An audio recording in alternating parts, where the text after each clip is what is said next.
ഇന്ന് ആമസോണിൽ ക്രിസ്മസ് ഡിന്നറാണ് കേട്ടോ. ഞാനപ്പോൾ അതിൻ്റെ കുറച്ച് കാര്യങ്ങളൊക്കെ നിങ്ങളെ കാണിച്ചു തരാം. ഇതായിരുന്നു മെനു വന്നിരുന്നത്. ചിക്കൻ ഉണ്ടായിരുന്നു, ടർക്കി ഉണ്ടായിരുന്നു, വെജ് ഉണ്ടായിരുന്നു കേട്ടോ. ഞാൻ ചൂസ് ചെയ്തത് ചിക്കനാണ്, കാരണം ടർക്കിയും വെജും എനിക്ക് അത്ര താല്പര്യമില്ല. ഇതായിരുന്നു കേട്ടോ കഴിക്കാനുണ്ടായിരുന്നു. കുറച്ച് ബോയിൽഡ് വെജിറ്റബിൾസും പിന്നെ ചിക്കനും, ഒരു ഡ്രിങ്കും, പിന്നെ ഡിസേർട്ടായിട്ട് ഉണ്ടായിരുന്നത് ഒരു ബ്രൗണി വിത്ത് ക്രീമായിരുന്നു കേട്ടോ. ബാഗിൽ നല്ല മട്ടേരിയുടെ ചോറും സാമ്പാറും ക്യാബേജ് തോരനും ചിക്കൻ ഫ്രൈയും അച്ചാറും ഒക്കെ ഇരിക്കുമ്പോഴത്തേക്കും ഈ ഒരു പുഴുങ്ങിയ ചിക്കൻ കഴിക്കേണ്ടി വന്ന എൻ്റെ ഒരു അവസ്ഥയെ. പിന്നെ ആ ഒരു ഗ്രേവി ഉള്ളതുകൊണ്ട് അഡ്ജസ്റ്റ് ചെയ്ത് പോയി. വരുന്ന മെസ്സേജ് പ്രോപ്പറായി നോക്കിയില്ലെങ്കിൽ ഇങ്ങനത്തെയൊക്കെ അനുഭവങ്ങളുണ്ട്. പിന്നെ ഈ ഒരു വെജിറ്റബിൾ ഉണ്ടല്ലോ, ആരും അടിപൊളിയാണെന്ന് പറയുന്ന കേട്ട് ഞാൻ കഴിച്ചു കേട്ടോ. വായി വെക്കാൻ കൊള്ളത്തില്ല, എനിക്കിഷ്ടപ്പെട്ടില്ല കേട്ടോ. എന്തോ പുഴുങ്ങി വെച്ചതുപോലെ.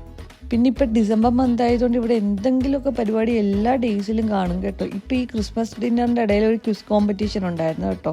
ഇഞ്ചോടിഞ്ചുള്ള പോരാട്ടത്തിൽ ഞാൻ 8 നില പൊട്ടി കേട്ടോ. പക്ഷെ ഇനി കാവിലെ പാട്ട് മത്സരത്തിൽ കാണാമെന്ന് വരുന്നു. ബട്ട് അതിലൊന്നും ഒരു പ്രശ്നമില്ല കേട്ടോ. സമ്മാനം എന്തായാലും ചേക്ക് വിട്ട് പോയിട്ടില്ല. നമ്മുടെ കൂട്ടത്തിന് എൻ്റെ ശ്രീനാഥേട്ടനാണ് ഫസ്റ്റ് പ്രൈസ് അടിച്ചത്. അതിൻ്റെ ഒരു ആഹ്ലാദ പ്രകടനമാണ് കേട്ടോ നിങ്ങളിപ്പോൾ ഈ കണ്ടത്. അങ്ങനെ ഇത്തവണത്തെ ക്രിസ്മസ് ഡിന്നറും പരിപാടിയൊക്കെ ഇവിടെ അവസാനിച്ചു കേട്ടോ. അപ്പോൾ അത്രേ ഉള്ളൂ. ബായ്.